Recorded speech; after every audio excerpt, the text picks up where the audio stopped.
এই যে একটু কাজ করলো, আপনি যে ধাক্কা দিয়ে উঠছেন, তখন মাথার ভিতরে এই এতটুকু কাজ করার কারণে আস্তে আস্তে একটু ডাউনগ্রেডে যাচ্ছেন আপনি, তখন একটু ফ্রাস্ট্রেশন তৈরি হচ্ছে।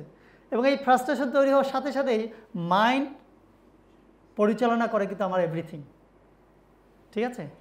মাইন্ড সব কিছুকে পরিচালনা করে। সো মাইন্ড যখন একটু ডাউন হলো, এটা কিন্তু একটা সায়েন্টিফিক কার্ভ এটা মেক করা। সো এটাকে যদি আমরা ফলো করতে পারেন অনেক বেশি লাভ হবে।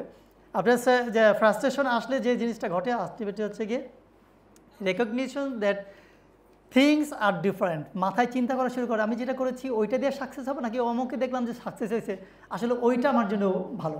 মাথায় তখন এটা একটু কাজ করে। যখন আপনি একটু ডাউন, তখন মাঝ করে যে আমার এটা দিয়ে হবে নাকি ওইটা। এই যে একটু ডিফারেন্টটা, তখন মাঝে মাঝে মাথা নিজেরটা হচ্ছে না কেন, সামটাইমস নিজের ভিতর রাগ তৈরি হয়, অ্যাংরি হয়ে যায় আমরা। এরপরে এটা আরেকটু কি করে দেখেন, আরও ডাউনে এসে সে ডিপ্রেশন তৈরি করে। ডিপ্রেশন তৈরি করে তখন মাইন্ডটা লো হয়ে যায়, তারপর ল্যাকিং ইন এনার্জিটা ল্যাক্স হয়ে যায়। এইটা ঠিক ওই মুহূর্তে আপনার যে বিষয়টা লাগবে, ডান পাশে একটা পয়েন্ট লেখা আছে, লাল লেখা আছে, দেখেন স্টিকিং কিপ অ্যাট। আপনি যদি আঠার মতো লেগে থাকেন, সিম্পলি একটা টুলস, যে আপনি ডাউন হয়ে গেলেন, এই মুহূর্তে আপনি যদি না ঠিক আছে যেটা শুরু করছি এটাই করব, যেটা শুরু করছি এটাই হবে, এই এতটুকু একটু মাইন্ডসেট করে যদি একটু লেগে থাকেন, তাহলেই দেখবেন আপনার যে experience initial engagement with a new situation, নতুন সিচুয়েশনটায় ব্যাপারে আপনার এঙ্গেজমেন্টের ব্যাপারে মন চাইবে, ঠিক আছে একটু এঙ্গেজ হয়ে দেখি, ঠিক আছে একটু নতুনটায় একটু টেস্ট করে দেখি, এটা মন চাইবে। এই মন চাওয়ার রেজাল্টটা কি হচ্ছে দেখেন, আরেকটু অ্যাডভান্স হলে আপনি ডিসিশন মেক করতে পারবেন। এবং সেখানে learning how to work in the new situation, আমি নতুন সিচুয়েশনে এটাকে কিভাবে কাজে লাগাইতে পারি, তখন মাথাটা চিন্তা করবে নতুন সিচুয়েশনে আর কি করা যায়, আর কি কাজে লাগা যায়। এবং এখানে ফিলিং মোর পজিটিভ, ফিলিংটা পজিটিভ হইতে হয়। একটা লাইন লিখে রাখেন, লাইফলি কাজে লাগবে, be positive, all will be positive. আপনি যদি শুধু পজিটিভ থাকেন, আপনার চারপাশ দুনিয়া পুরোটা পজিটিভ হয়ে যাবে। এটা একদম একদম ট্রু। আপনি প্র্যাকটিস করে দেখেন, আপনাকে একজন চট দিয়েছে, আপনি পজিটিভলি তাকে জাস্ট বলেন যে ভাই আমি এটা নিয়ে আপনার সাথে পরে কথা বলবো, নিশ্চয়ই কোনো ভুলের কারণে আপনি আমাকে চট দিয়েছে। সিম্পল একদম লিখে রাখেন যে সে আপনার কাছে এসে মাপ চাইতে হবে। অনেক প্রমাণ আমি পেয়েছি, আপনার কাছে এসে মাপ চাইতে হবে, কিন্তু চটটা যদি জাস্ট একটা পাল্টা দেন, বিশাল হাঙ্গামা ঘটে যাওয়ার সম্ভাবনা থাকে। সো এরপরে যে বিষয়টা সেটা হচ্ছে লাস্ট ইন্টিগ্রেশন।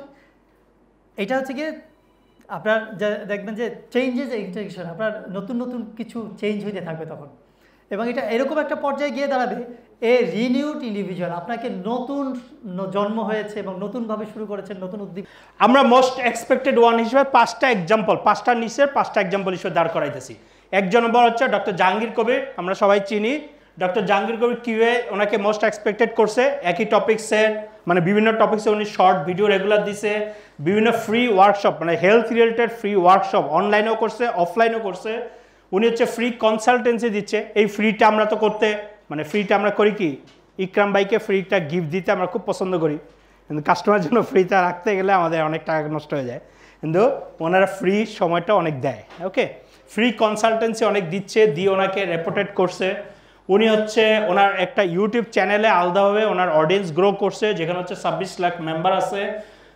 উনি হচ্ছে রেগুলার অডিয়েন্সে মানে একদম সমসাময়িক অডিয়েন্সের এই মুহূর্তে কি পেইন পয়েন্ট, সেই পেইন পয়েন্ট নিয়ে উনি করে কি স্বাস্থ্য বিষয়ক কন্টেন্টগুলো তৈরি করে। একদম এই বিষয়ের সময় ডেঙ্গু নিয়ে অনেক কথা চলতেছে, ডেঙ্গু নিয়ে উনি রেগুলার কন্টেন্ট, এখন একটু উনি মানে হিট হয়ে গেছে, এখন একটু কম তৈরি করতেছে, ওঠার সময় কথা বলতেছি আর কি।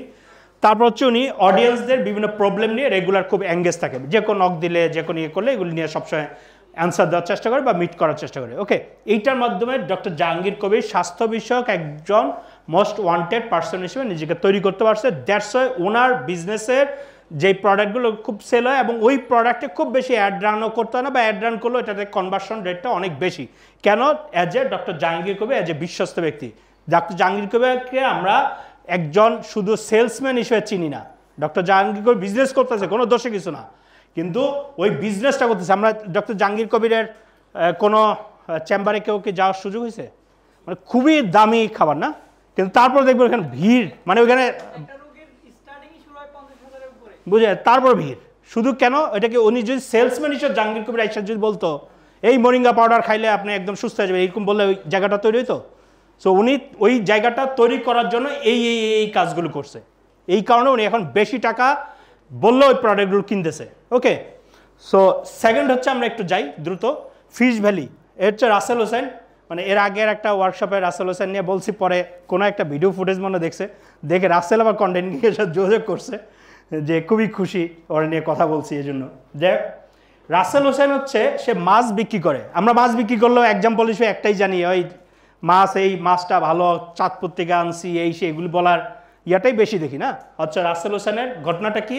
রাসেল হোসেন হচ্ছে এর ব্যাকগ্রাউন্ডের যারা কারিগর, মানে ফিশারম্যান যারা, মানে মাছ জেলে যারা, জেলেদের নিয়ে রেগুলার হচ্ছে ভিডিও তৈরি করে, যেটা হচ্ছে অ্যাডভেঞ্চার ভিডিও নামে একটা চ্যানেল আছে, রেগুলার ভিডিওটা তৈরি করে, জেলেদের নিয়ে নৌকাতে থাকছে, তাকে মাছ খাওয়া, একসাথে মাছ যেটা ধরছে খাইতেছে, এবং লাস্টে বলে এই মাছ যদি খাইতে চান আপনারা আমাদের সাথে সুন্দরবনে এখানে আসেন, অথবা যদি না আসতে পারেন আমাদের ফিশ ভ্যালিটা আপনারা অর্ডার করেন। মানে এই ভিডিও দেখবে না কোন ব্যক্তি আছে? কাস্টমাইজ করেছে, জাপানের তৈরি শুজকে কাস্টমাইজ করেছে, করার পরে উনি যেই ব্র্যান্ড ইস্টাবলিশ করেছে সেই ব্র্যান্ডের নাম হচ্ছে নাইকি, সারা পৃথিবীতে রাজ করতেছে, ডিটেলসে যাব না। তাহলে আসেন আমাদের কাছে কি ধরনের কাস্টমার আসে? 4 টাইপস অফ কাস্টমার আছে আমাদের কাছে, এর বাইরে আমরা কাস্টমার পাই না। প্রথমত ফাস্টার কাস্টমার, দ্বিতীয়ত হচ্ছে স্লো কাস্টমার। ফাস্টার কাস্টমার কারা? ফাস্টার কাস্টমার হচ্ছে খুব দ্রুত যারা সিদ্ধান্ত নেয়। কারা দ্রুত সিদ্ধান্ত নেয়? প্রথমত আপনি তাদেরকে show relevance and show values, অর্থাৎ রয়্যাল রোজ যিনি কিনতে চাচ্ছে ওনার কাছে টাকার অভাব নাই, ওনার সিদ্ধান্ত নিতে 1 মিনিট লাগবে, শুধুমাত্র আপনি তাকে ভ্যালুটা বুঝে দিতে পারলে হয়েছে। এবার আসেন রিলেভেন্স, অর্থাৎ তার প্রবলেম সলভ যদি করে দিতে পারেন, তার কাছে টাকা কোনো ম্যাটার না, সে যে কোনো মুহূর্তে সিদ্ধান্ত নিয়ে আপনার প্রোডাক্ট, সে প্রাইস লেস প্রোডাক্ট সে পারচেস করতে পারে। তাহলে এই দুইটা নিয়ে আমাদের কোনো সমস্যা নাই, আছে আছে কি না? যদি থাকে কিছু করার নাই, টাইম কম, এটা ডিপে যাওয়া যাবে না, এক একটা স্লাইডই 2 ঘন্টার লেকচার। আসেন লাস্টে চলে যাচ্ছে, স্লো যারা ডিসিশন নেয় তাদের কি অবস্থা। এক্সপ্লেইন দ্য প্রসেস এবং ইমোশনাল যে অ্যাটাচমেন্টটা, এটা হচ্ছে সবচেয়ে বেশি কাজ করে লো গ্রেডের কাস্টমার, যারা প্রাইস সেন্সিটিভ কাস্টমার আমরা তাদেরকে বলি। তাদেরকে আপনি ইমোশনাল অ্যাটাচমেন্ট ছাড়া আপনি তাদেরকে কোনোভাবেই নোয়াইতে পারবেন না। এই লো গ্রেডের কাস্টমারের জন্যই সারা পৃথিবীতে বর্তমানে বিভিন্ন চেইন শপগুলো, স্বপ্ন টপ্ন থেকে শুরু করে এদেরকে ভিতরে দেখবেন, এদের এক এক ধরনের পাবলিসিটি আর আলাদা একটা মার্কেটিং সিস্টেম। মার্কেটিং সিস্টেম কি? আচ্ছা, আপনারা বাংলাদেশে আসলে এখনো পর্যন্ত ওরকম কোনো বড় চেইন শপ তৈরি হয় নাই। আপনার স্বপ্নকেও যদি বলেন, স্বপ্ন কোনো চেইন শপের কাতারেই পড়ে না। আপনারা যদি ওয়ার্ল্ডের বড় বড় চেইন শপের সাথে কম্পেয়ার করেন, তাহলে স্বপ্ন বা আগোরা, হ্যাঁ ইউনিমার্ট কাছাকাছি আছে, কিন্তু স্বপ্ন আর আগোরা এগুলা চেইন শপের কাতারেই পড়ে না। আপনি যদি চেইন শপের ভিতরে ঢুকবেন, আপনি বুঝবেনই না কোন দিক দিয়ে দিন চলে গেছে। সকালবেলা ঢুকবেন, রাত্র হয়ে গেছে, টের পাবেন না, কারণ ঘড়ি নাই, দরজা নাই, জানালা নাই, যেদিক দিয়ে ঢুকছেন সেদিক দিয়ে বাইর হওয়ার রাস্তা নেই, বাইর হয়তো বা আরেক দিক দিয়া। বিভিন্ন রকমের মার্কেটিং প্রসেস তারা সৃষ্টি করে রাখছে। কারণ হচ্ছে কি, দেখবেন আর কিনবেন, দেখবেন আর কিনবেন, দেখবেন আর কিনবেন। এর প্রশ্ন হচ্ছে যে এই ধরনের লোকগুলোই আমাদের কাছে সবচেয়ে বেশি আছে। এক্সপ্লেইন দ্য প্রসেস, আসলে এটা আপনার কী কাজে লাগবে, বুঝাইতে বুঝাইতে জীবন শেষ, ঠিক কিনা বলেন? আমরা যারা অনলাইন কাস্টমার আছি, দুঃখজনক বিষয় হচ্ছে আমাদের কাস্টমার কেয়ার এত বেশি দুর্বল, এত বেশি দুর্বল, আমরা আসলে কাস্টমারদেরকে কেয়ারই করতে পারি না, তারা বুঝাইতেই পারি না। প্রথম কথা হচ্ছে, আপনি কনভার্টটা কখন হয় সেলের? সেলের কয়টা স্টেজ? সেলের কয়টা স্টেজ? সেলের কয়টা স্টেজ? বুঝতে পারছি? আমরা একটু নিচে যাই, আপনাকে বুঝতে হবে। কি বুঝতে হবে? কি বুঝতে হবে? আমি কত জ্ঞানী। আপনাকে প্রশ্ন করার উদ্দেশ্য হচ্ছে এটা নয় যে আপনি কি জানেন, এটা জানান দেওয়া আপনার চেয়ারের বসা লোকটা আসলে কতটুকু নলেজ রাখে। এই মুহূর্তে আপনার চেয়ারে যে লোকটা বসা আছে, উনি সিদ্ধান্ত নিয়েছে উনি একটা বড় ব্র্যান্ড বানাবে, ওনার নলেজের পরিব্যাপ্তি, ওনার যোগ্যতা কতটুকু আছে, এটা ওনাকে প্রশ্ন করেন। কাকে? আপনার চেয়ারে বসা লোকটাকে। ইটস নট ম্যাটার অফ যোগ, বিজনেস এস্টাবলিশ করে ফেলবেন, আপনি ফ্রেশ হয়ে যাবেন, আপনি কোকাকোলা হয়ে যাবেন, বিষয়টা এরকম না। এখন আপনি বলতে পারেন ওরা কেন হয়েছে, কিছু জিনিস গড গিফটেড, একটু পরে বলবো। তাহলে ইমোশনাল অ্যাটাচমেন্ট তৈরি করতে হবে এই লো গ্রেডের কাস্টমারদের জন্য, যেই কাস্টমারগুলো আমাদের কাছে সবচেয়ে বেশি আসে। কারণ নর্মালি অনলাইন কেনাকাটাগুলো এই লো, গরম আছে তো না?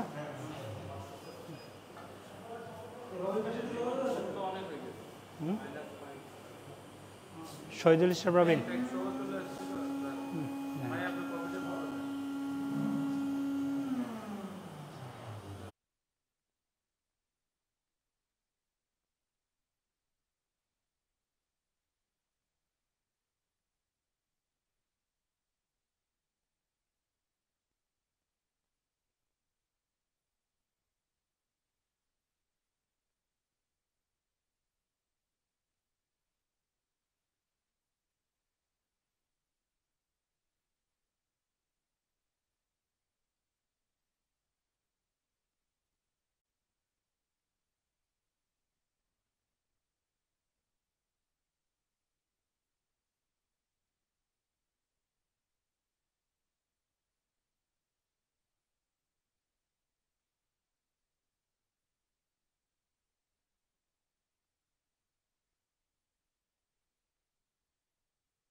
আমরা প্রফিট যদি খুব ভালো করি বাট ক্যাশ ফ্লোটা যদি না থাকে তাহলে প্রফিট যতই করেন আপনার বিজনেস টিকবে না।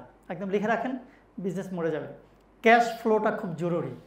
প্রফিট করলেন 50 টাকা, 200 টাকার মাল প্রফিট 50 টাকা করলেন, তাহলে 250 টাকা আসলো।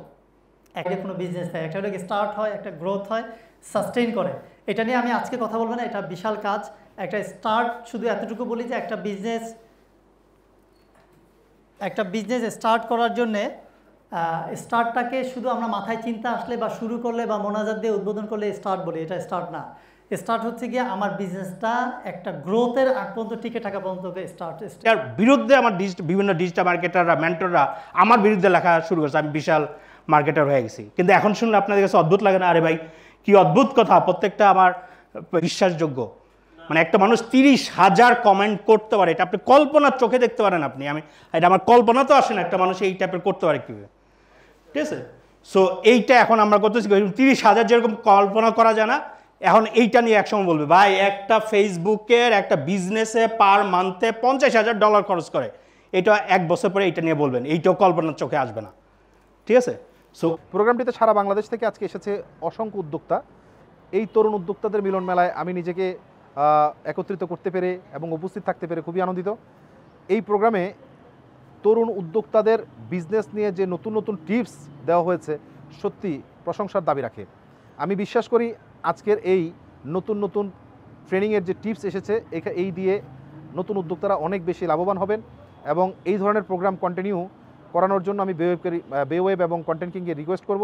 কন্টেন্ট কিংয়ের এই ওয়ার্কশপটা যথেষ্ট হেল্পফুল যখন আপনি শুরু করতেছেন, অথবা ফাউন্ডেশনের অনেক পার্টি থাকে, ওগুলো আমার নিজেরও মনে থাকে না।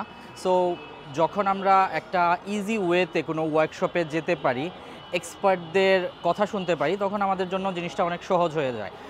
একদিন কন্টেন্ট কিংয়ের সম্পর্কে জানতে পারলাম, তাদের কিছু বিজনেস আইডিয়া এবং কন্টেন্টের আইডিয়া আমি আমার অনলাইন বিজনেসে অ্যাপ্লাই করলাম। তারপর দেখলাম যে এই ট্রিক্সগুলো খুব ভালো কাজে দিচ্ছে। তো তখন কন্টেন্ট কিং সম্পর্কে বিস্তারিত আরও ঘাটাঘাটি করলাম। এরপর এই অনলাইন বুট ক্যাম্পটা সম্পর্কে জানতে পারলাম। তো জানার সাথে সাথে রেজিস্ট্রেশন করে ফেলেছি, কারণ তাদের যে ধরনের কোয়ালিটির কন্টেন্টগুলো সম্পর্কে আইডিয়া দিয়েছিল তারা, তাতে মনে হচ্ছিল যে এই বুট ক্যাম্প থেকে নতুন কিছু ইনশাল্লাহ জানতে পারবো। তো আমরা অনলাইন বিজনেসে যেহেতু কন্টেন্টই আমাদের মেইন ফোকাস হয়, তো সেক্ষেত্রে গুছানো একটা কন্টেন্ট কিভাবে আমরা করতে পারি এবং অনলাইনে নিজের প্রেজেন্স গড়ে তুলতে পারি, সেই লক্ষ্যেই কন্টেন্ট কিং কাজ করে যাচ্ছে। তাই আমরা যদি নিজেকে গুছিয়ে অনলাইনে প্রেজেন্স করতে চাই এবং ব্যবসাকে একটি পর্যায়ে নিয়ে যেতে চাই, সেই ক্ষেত্রে কন্টেন্ট কিংয়ের সাপোর্ট অবশ্যই আমাদের ভ্যালু অ্যাড করবে আমাদের।